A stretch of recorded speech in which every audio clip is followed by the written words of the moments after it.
Coming up on today's episode of AMA Drone Reports. National Drone Racing Competition heats up, model aviation prevails in Utah, and a drone racing course may be coming to North Hempstead.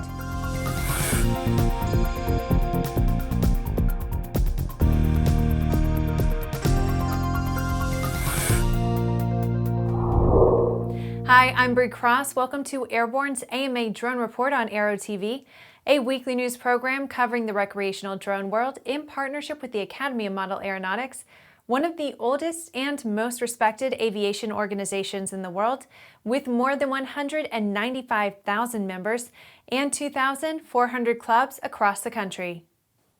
MultiGP has announced the launch of their 2017 Regional Race Series, allowing drone racers to start qualifying for the 2017 MultiGP Drone Racing Championship scheduled for Las Vegas this October. Over 5,400 pilots from more than 450 MultiGP US Chapters can participate in more than 70 regional qualifiers, followed by 14 regional finals in July. These events are designed to qualify the top-ranked pilots eligible to compete for the title of MultiGP Drone Racing Champion. Top pilots from each regional qualifier will advance to their respective regional final. Thereafter, the top 2 pilots from each of the 14 regional finals will qualify for the championship. The 28 regional finalists will be joined by 117 other pilots that have proven themselves through other methods, including highly ranked pilots who scored the best during the regional finals and Universal Time Trial leaderboard standings. The resulting 145 pilots will compete to see who is the best and who might be able to beat 2016 MultiGP National Champion Sean Night Fury Taylor. MultiGP's Chris Thomas said, quote, "The growth and success of our MultiGP chapters is our top priority as it provides the foundation for our sport and regional series." He continued, MultiGP nurtures the drone racing community at the grassroots level by providing software, racing tools, and community which transforms casual groups into formal MultiGP chapters and hobbyists into competitive pilots. In the next Drone Minute, let's take a brief look at a few of the shorter stories that are making the rounds of the small UAS and hobby drone communities.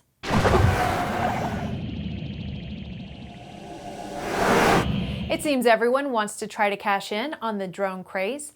One of the latest is Snap, the company that developed Snapchat.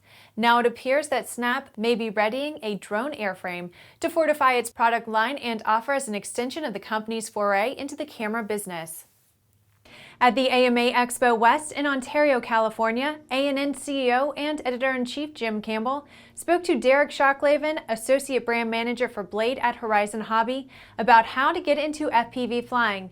The interview covers the basics of this exciting hobby. Just check out the AMA Drone Report playlist on our YouTube channel by searching for Aero-TV, a Horizon Hobby tutorial, The Evolution of FPV Drone Sports. We have good news from Washington State. AMA has confirmed that House Bill 1049, which would have imposed burdensome new registration requirements, is pretty much a goner. As written, this proposed legislation would have imposed unnecessary regulation on small UAS, since HB 1049's mandate would have required additional registration markings over what is required by AMA and the FAA, and would have impaired many model aircraft's appearance. That was today's Drone Minute. Now on with the news. After a briefing with AMA headquarters, we are pleased to report that one more bit of bad model aircraft news has turned out better than expected. The governor of Utah has signed into law SB 111, which now includes protections for AMA members from altitude limits and airport approval requirements. These protections were achieved thanks to the hard work of many Utah members and clubs who went out of their way to help protect the hobby. As you may be aware, the original version of SB 111 would have mandated that all model aircraft and drone users fly under 400 feet, only operate during daylight hours, and require prior approval from airports instead of notifications. The original bill attempted to regulate airspace, which is the sovereign authority of the government, and violates federal preemption. The AMA government relations team worked hard to shape the bill through direct advocacy, including the mobilization of members in Utah to send letters to the legislature and pushing back on these unnecessary regulations. Over just a few days, hundreds of people responded, with others expressing concerns with the legislation via social media. Because of the strong response, problematic language was removed, and an amendment to the legislation was secured that exempts AMA members from new regulations. Congrats to all involved. Drones welcome in North Hempstead, New York. The town supervisor of the Long Island town has been gathering ideas from the public for features to be added to the town's largest park, and a drone racing course is one of the options currently under consideration. Town Supervisor Judi Bosworth has spent several weeks getting public input into how to improve North Hempstead Beach Park. She said that her goal is to remake the park into a beautiful recreational destination. The park encompasses nearly 300 acres. Until recently, it was co-owned by the town and Nassau County. The county ceded its share of the park to the town in November 2010. The town has hired a Manhattan-based architectural firm to develop its master plan for the park, and Bosworth said that the plan is in the preliminary brainstorming stages. The drone racing course was only one of several suggestions offered by the public to Bosworth. Well, that's our program for this week. In addition to this program, our daily Airborne Limited episodes covering the entire aviation and aerospace world are streamed Monday through Friday. Don't forget to subscribe, like, and tweet us.